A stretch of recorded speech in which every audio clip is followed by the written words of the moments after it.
আজকে সংক্ষিপ্ত সময়ে আমার খুতবার বিষয় বিবাহ এর গুরুত্ব, করণীয় এবং বর্জনীয়, যা সংক্ষেপে আলোচনা করার চেষ্টা করব। যদি এই সপ্তাহে শেষ না হয় তাহলে ইনশাআল্লাহ সামনের সপ্তাহে শেষ করার চেষ্টা করব। ওমা তৌফিক ইল্লা বিল্লাহ, আলাইহি তাওয়াক্কালতু ওয়া ইলাইহি উনীব। মানুষকে আল্লাহ সুবহানাহু ওয়া তাআলা সৃষ্টি করেছেন এবং সৃষ্টি করার পরে মানুষের কিছু চাহিদা আল্লাহ দিয়েছেন। মানুষ কোনোদিনই একা একা বসবাস করতে পারে না, এজন্য মানুষকে বলা হয় সামাজিক জীব। এবং সমাজে থাকতে হলে একজন মানুষের পরিবার প্রয়োজন আছে, কারণ পরিবার ছাড়া একটা মানুষ কখনো একা একা বসবাস করতে পারে না। তো পরিবার গঠনের প্রথম যে ধাপ, সেটি হচ্ছে বিবাহ শাদী করা। তো আমরা এই বিবাহের গুরুত্ব এবং এর করণীয় নিয়ে কিছু কথা বলবো ইনশাআল্লাহ। বিবাহ, এটিকে আরবিতে বলা হয় আন-নিকাহ, যার অর্থ হচ্ছে স্বামী স্ত্রী মিলন করা বা কোনো বস্তুকে একত্রিত করা, একসঙ্গে থাকা। যেমন আরবিতে এভাবে বলা হয়ে থাকে নাকাহা ফালানাত, যে অমুক ব্যক্তি সে নিকাহ করার বা বিবাহ করার ইচ্ছা পোষণ করলো। বা এভাবে বলা হয় নাকাহা ইমরাতুন, সে তার স্ত্রীর সঙ্গে একত্রিত হলো।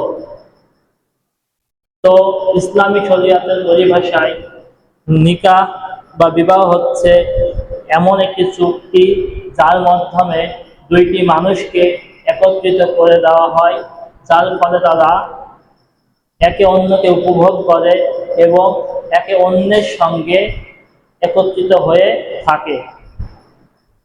আমাদের সমাজে একটা জিনিস দেখা যায়, প্রথম যদি কেউ বিবাহ করে সেটাকে বলা হয় বিবাহ, এবং পরবর্তীতে কেউ যদি দ্বিতীয় বিবাহ করে সেটাকে বলা হয় নিকাহ। কিন্তু বিবাহ শব্দটা বাংলা শব্দ এবং নিকাহ এটাই মূল শব্দ। আপনি প্রথম যেটা বিয়ে করছেন সেটাও নিকাহ, আবার দ্বিতীয়বার যেটা করছেন সেটাও নিকাহ। যেমন আল্লাহ রাসূল হাদিসের মধ্যে বলেছেন, আর নিকাহু মিন সুন্নতি, বিবাহ হচ্ছে আমার সুন্নত। তো আমরা সমাজে এটা ভুল করি যে বলছে অমুকজন নিকে করেছে, আসলে ওটা নিকে হবে না, শব্দটা ওটা হবে নিকাহ। আর নিকাটাই মূল শব্দ, বিবাহটা বাংলা শব্দ।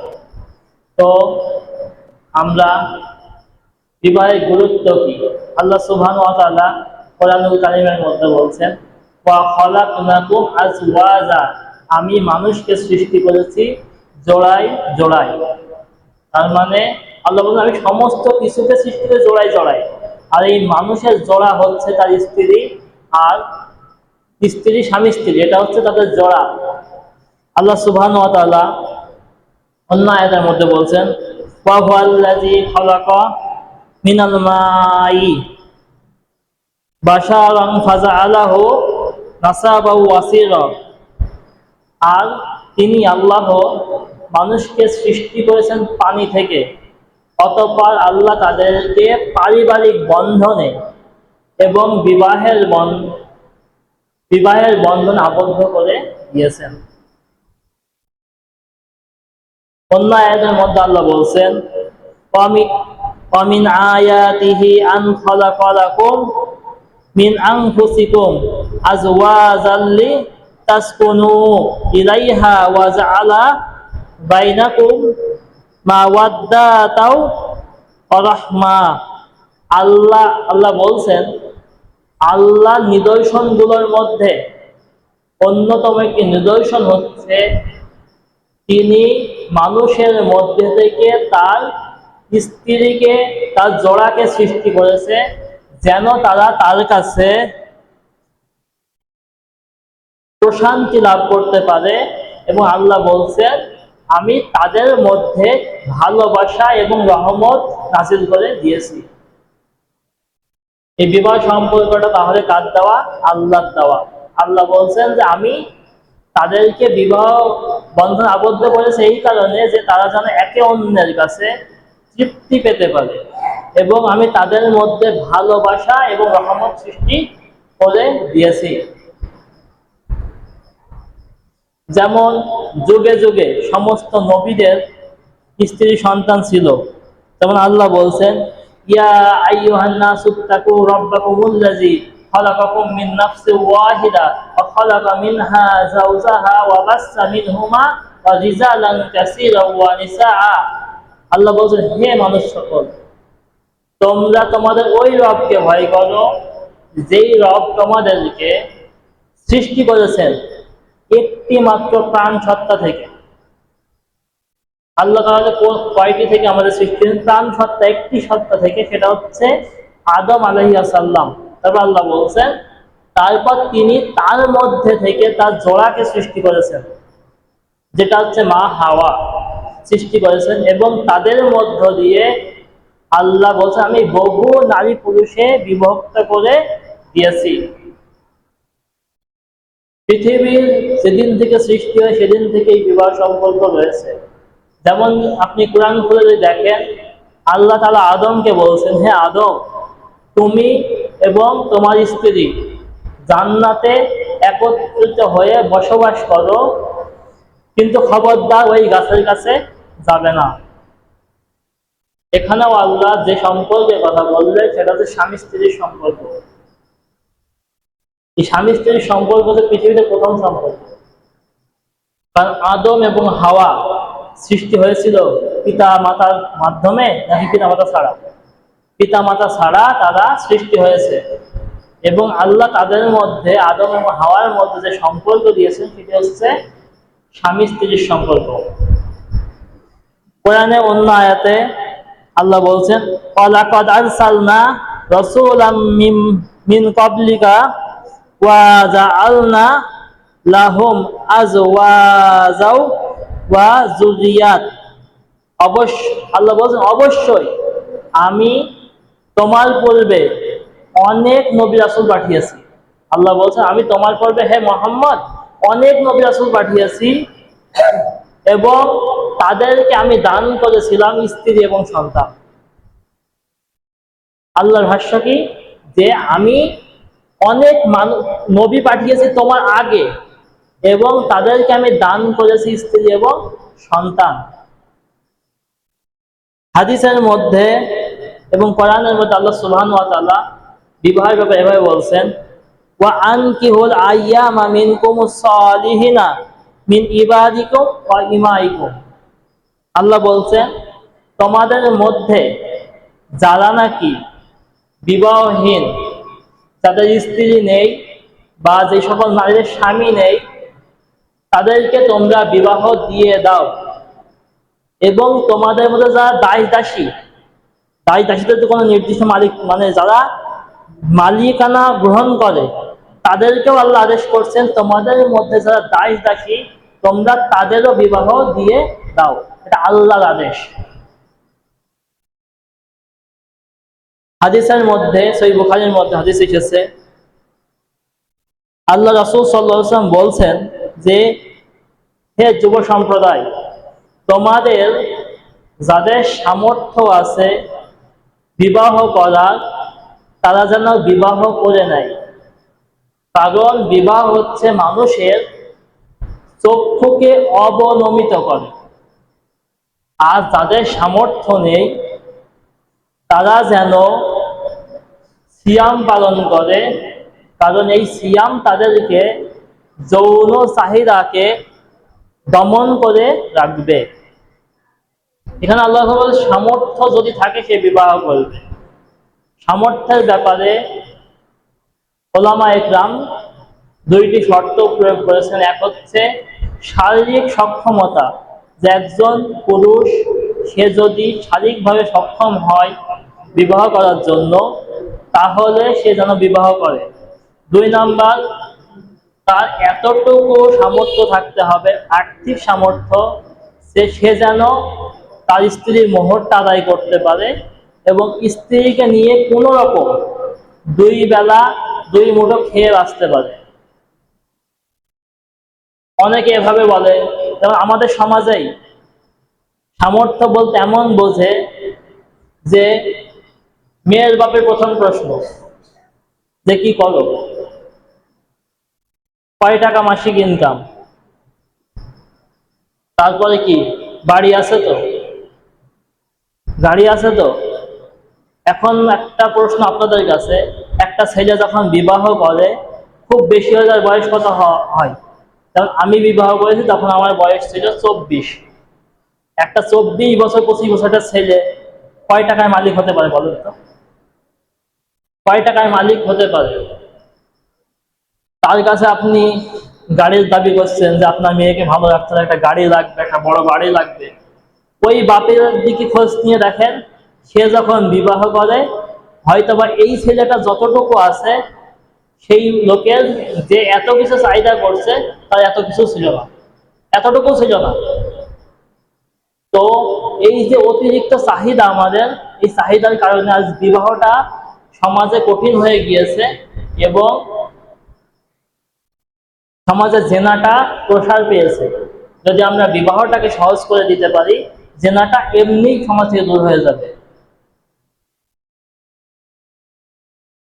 যেমন মনে করেন আপনি যখন খাবার পাচ্ছেন না, আপনি আপনার ইনকাম করার মতো সামর্থ্য শেষ, তো খাবার কিনে খাওয়ার মতো সামর্থ্য আপনার নেই, আবার কেউ আপনাকে দানও করছে না, তখন আপনি কি করবেন? খাবারের জন্য অবশ্যই চুরি করবেন, তাছাড়া তো উপায় নেই।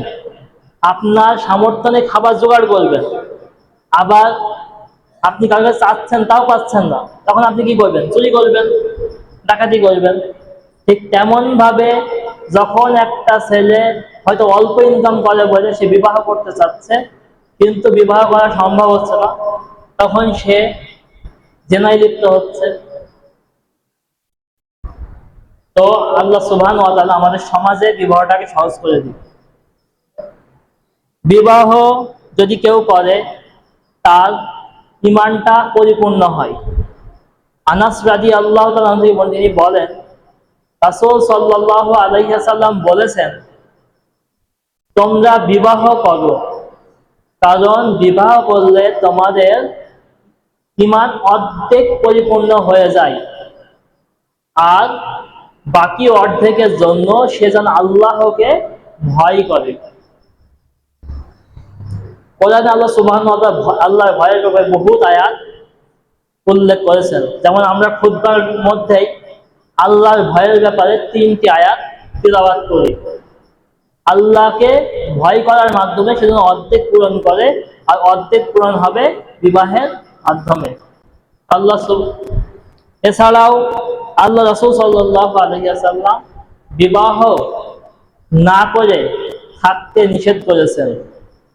সাদ ইবনে আবি ওয়াক্কাস রাদিয়াল্লাহু আনহু থেকে বলেন, তিনি বলেন, আল্লাহ রাসূলের কাছে একদিন উসমান ইবনে মাউজান রাদিয়াল্লাহু আনহু তিনি আসলেন, এসে আল্লাহ রাসূলের কাছে অনুমতি চাচ্ছেন যে আল্লাহ রাসূল, আমি জীবনে কখনো বিবাহ করব না, আপনি সেই অনুমতি আমাকে দিন। তখন আল্লাহ রাসূল তাকে অনুমতি দিলেন না। তখন সাদ বিন আবি ওয়াক্কাস রাদিয়াল্লাহু আনহু বলছেন, ওই দিন আল্লাহ রাসূল যদি ওই সাহাবীকে বিবাহহীন থাকার অনুমতি দিত, তাহলে আমরা প্রত্যেক সাহাবী আমরা খাসি হয়ে যেতাম এবং আমরা বিবাহ শাদী কখনো করতাম না। কিন্তু আল্লাহ রাসূল সাল্লাল্লাহু আলাইহি ওয়াসাল্লাম বিবাহহীন থাকতে নিষেধ করেছেন। যেমন মা আয়েশা থেকে একটা ঘটনা বর্ণনা আছে, 3 ব্যক্তি আল্লাহ রাসূলের স্ত্রী মা আয়েশার কাছে আসলো, এসে বলছে, হে মা আয়েশা, আমাদেরকে আপনি রাসূলের আমল সম্পর্কে কিছু বলুন। তখন মা আয়েশা বলছে, আল্লাহ রাসূলের আমলগুলো, রাতের আমল, দিনের আমল সব বর্ণনা করলেন। তখন ওই 3 সাহাবীর মনে হলো এই আমল খুবই অল্প। তখন এক সাহাবী বলে বসলো যে এ তো অনেক কম আমল, আল্লাহ রাসূলের তো আগে পিছে সমস্ত গুনাহ মাফ, তিনার নাই অল্প আমল করলে যথেষ্ট হবে, আমাদের কি অল্প আমল করলে যথেষ্ট হবে? তখন এক ব্যক্তি বলল যে আমি রাতে কখনোই ঘুমাবো না, আমি সারা রাত তাহাজ্জুদ আদায় করব। আর এক ব্যক্তি বলল আমি কোনোদিন আর দিনের বেলা পানাহার করব না, আমি সারা বছর সিয়াম পালন করব। তার মধ্যে 3 নম্বর ব্যক্তি বলল আমি কোনোদিন বিবাহই করব না, শুধুমাত্র আল্লাহ ইবাদতে জীবনটা পার করে দেব। এই কথা বলে তারা চলে গেল। মা আয়েশা যখন আল্লাহ রাসূল বাড়িতে আসলেন, মা আয়েশা রাদিয়াল্লাহু তাআলা আনহা তিনি আল্লাহ রাসূলকে এই কথা বললেন। তখন আল্লাহ রাসূল মসজিদ নববীতে চলে গেলেন এবং ইঙ্গিত করলেন যে তোমাদের মধ্যে কারা এই কথা বলেছো যে কোনোদিন সারা রাত তাহাজ্জুদ পড়বে, সারাদিন সিয়াম পালন করবে, কখনো বিবাহ করবে না, এই কথা তোমরা কারা বলেছো? তারপর আল্লাহ রাসূল বলছেন আল্লাহর কসম আমি পৃথিবীতে সব থেকে বেশি আল্লাহকে ভয় করি, আমি আল্লাহকে সব থেকে বেশি ভয় করি, তো আমি রাত্রে তাহাজ্জুদ পড়ি আবার ঘুমাই, আমি দিনের বেলা সিয়াম পালন করি আবার মাঝে মাঝে সিয়াম বাদও দিই, এবং আমি বিবাহ শাদী করেছি, আমার সংসার আছে। তারপর আল্লাহ রাসূল বলছেন আর নিকাহু মিন সুন্নতি, বিয়ে হচ্ছে আমার সুন্নাত, ফামান রাগিবা আন সুন্নতি ফালাইসা মিন্নি, যে ব্যক্তি আমার সুন্নত থেকে মুখ ফিরিয়ে নেবে সে আমার উম্মতের অন্তর্ভুক্ত নয়। আল্লাহ রাসূল তাদেরকে ধমক দিলেন যে যে ব্যক্তি আমার সুন্নত থেকে মুখ ফিরাবে সে আমার উম্মতের অন্তর্ভুক্ত নয়। এটা আল্লাহ রাসূলের ভাষ্য, তাদেরকে ধমক দিয়ে বললেন। বিবাহ এমন একটি কাজ আমাদের ইসলামে, বিবাহ করলে আল্লাহ সুবহানাহু ওয়া তাআলা ওই ব্যক্তিকে সাহায্য করবেন, এটা আল্লাহর ওয়াদা।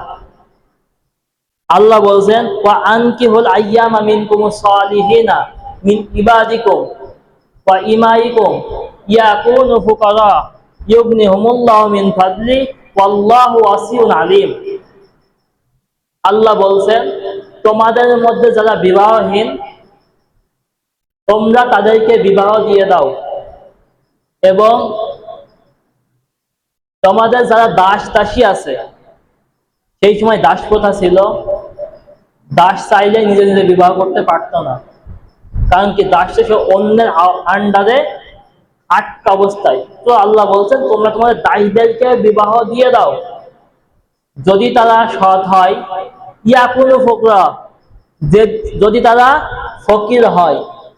আমরা অনেক সময় আয়াতে অনেকে অনুবাদ করে যদি তারা গরিব হয়, ভাই এখানে শব্দ আছে ফুকারা, যদি তারা ফকির হয়, ইউগনিহুমুল্লাহ, আমি ধনী বানিয়ে দেব তাদেরকে, মিন ফাদলি, আমার যে অনুগ্রহ আছে, আল্লাহ বলছে সেই অনুগ্রহ দিয়ে আমি তাদেরকে ধনী বানিয়ে দেব।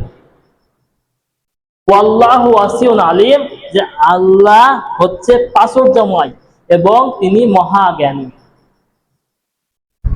তাহলে এই আয়াত থেকে প্রমাণ হয় যে আল্লাহ ঘোষণা দিয়েছে কোন ব্যক্তি যদি বিবাহ করে তার সাহায্য করার দায়িত্ব আল্লাহ। আবু হুরায়রা রাদিয়াল্লাহু তাআলা তিনি বলেন রাসূল সাল্লাল্লাহু আলাইহি ওয়াসাল্লাম হাদিসের মধ্যে বলেছেন যে 3 ব্যক্তিকে সাহায্য করা, 3 শ্রেণীর ব্যক্তিকে সাহায্য করা আল্লাহর জন্য কর্তব্য হয়ে যায়। এক হচ্ছে ওই দাস, যে দাস কিনা নিজে দাসত্ব থেকে মুক্তি পাওয়ার জন্য চেষ্টা করে। হয়তোবা যে দাস তার মালিক তাকে এভাবে বলেছে তুমি যদি এত পরিমাণ টাকা জোগাড় করে আমাকে দিতে পারো তাহলে আমি তোমাকে মুক্ত করে দেব। তখন এই দাস ওই টাকাগুলো এক জায়গায় করার চেষ্টা করছে। আল্লাহ রাসূল বলছেন এই দাসকে সাহায্য করা আল্লাহর কর্তব্য হয়ে দাঁড়ায়। 2 নাম্বার, হচ্ছে ওই ব্যক্তি যে কিনা তার চরিত্রটাকে হেফাজত করার জন্য বিবাহের চেষ্টা করে।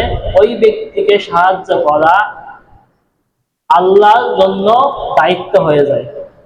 মনে করেন আপনি যুবক মানুষ, আপনার যৌবনের চাহিদা আছে, আপনি বিবাহ করতে চাচ্ছেন, তো আপনি আল্লাহরে বলেন যে আল্লাহ তুমি আমার বিবাহের ব্যবস্থা করে দাও। এই আল্লাহর কাছে দোয়া করছেন, আপনার উদ্দেশ্য যদি সত্যি ভালো হয় যে আমি শুধুমাত্র নিজের চরিত্রটাকে হেফাজত করার জন্য বিবাহ করছি, আল্লাহ অবশ্যই আপনাকে সাহায্য করবেন। কারণ এই উক্ত কোরআনের আয়াত এবং হাদিস সেটা প্রমাণ করে যে আল্লাহ সাহায্য আসবে যারা বিবাহ করতেছে নিজের চরিত্রকে হেফাজত করার জন্য। এমন অনেক মানুষ চিনি যে বিবাহ করেছে তারপর জেনায় লিপ্ত, এদের জন্য সাহায্য না। সাহায্য একনিষ্ঠ তাদের জন্য বিবাহ করে শুধুমাত্র কি নিজের চরিত্রটাকে হেফাজত করার জন্য। এবার যার চরিত্র হেফাজত হবে সে কি জেনায় লিপ্ত হবে? হবে কখনো? তো যুবক ভাইদের উদ্দেশ্যে বলবো যে চরিত্রটাকে এখনই সুন্দর করেন, আর যদি বিবাহের প্রয়োজন হয় বিবাহ করে ফেলেন। শুধুমাত্র একটা উদ্দেশ্য কি, আল্লাহ খুশির জন্য বিবাহ করবেন আর নিজের চরিত্রটাকে হেফাজত করার জন্য। তাছাড়া যে আনন্দ পাওয়া পাবেন। তো আল্লাহ সুবহানাহু ওয়া তাআলা আমাদের সেই তৌফিক দান করুক। 3 নাম্বার যেই ব্যক্তিকে আল্লাহ সাহায্য করবেন সে হচ্ছে মুজাহিদ, যে আল্লাহ রাস্তায় জিহাদ করতে বেরিয়েছে, সে যতক্ষণ না ফিরে আসে তাকে আল্লাহ সাহায্য করবে, এটা আল্লাহর ওয়াদা। আল্লাহ রাসূল এই কথা বলেছেন। এখন আসেন বিবাহের উদ্দেশ্য কি। বিবাহের উদ্দেশ্য হচ্ছে আল্লাহ রাসূল সাল্লাল্লাহু আলাইহি ওয়াসাল্লাম বলছেন সুনান ইবনে মাজার মধ্যে যে বিবাহ করা হচ্ছে আমার সুন্নত। বিবাহ হচ্ছে আমার সুন্নত, যে ব্যক্তি আমার সুন্নত থেকে মুক্তি দিয়ে নিল সে আমার উম্মতের অন্তর্ভুক্ত নয়। তারপর আল্লাহ রাসূল বলছেন তোমরা বিবাহ করো এবং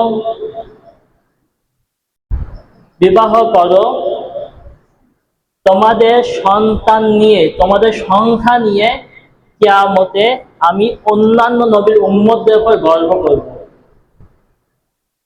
বিবাহের একটা উদ্দেশ্য হচ্ছে যে প্রথম হাদিসে বললাম যে বিবাহের উদ্দেশ্য হবে শুধুমাত্র নিজের চরিত্রটাকে হেফাজত করার জন্য। দ্বিতীয় উদ্দেশ্য হচ্ছে আল্লাহ রাসূলের সুন্নতকে প্রতিষ্ঠা করা, দুনিয়াতে আল্লাহ রাসূলের সুন্নতকে প্রতিষ্ঠা করা। 3 নাম্বার সন্তান আদি গ্রহণ করা, যে আল্লাহ রাসূল বলছেন তোমরা অধিক সন্তান গ্রহণ করো, কিয়ামতের মাঠে আমি তোমাদের এই সন্তান নিয়ে, তোমাদের সংখ্যা নিয়ে গর্ব করব। তো কিন্তু আমাদের সমাজে কি বলে, 2টি সন্তানের বেশি নয়, 1টি হলে ভালো হয়। কবে যে স্লোগান দেবে যে 1টি সন্তানের বেশি নয়, বিয়ে না করলেই ভালো হয়। কবে যে শয়তানরা এই স্লোগান দেবে, তো আমরা তাদের দিক ফলো করব না। কারণ যারা এই স্লোগান দিয়েছে ভাই বিশ্বাস করেন, আমাদের দেশে যে প্রাইভেট কারগুলো পাওয়া যায়, আমরা তো গরিব মানুষ, কার কেনার সামর্থ্য নেই, কিন্তু যে পারিবারিক গাড়ি যেগুলো বলে দেখবেন 4টে করে সিট, ড্রাইভার বসবে পাশে একজন, পেছনে 2টা বা 3টা, ওই সিস্টেমেই বানানো।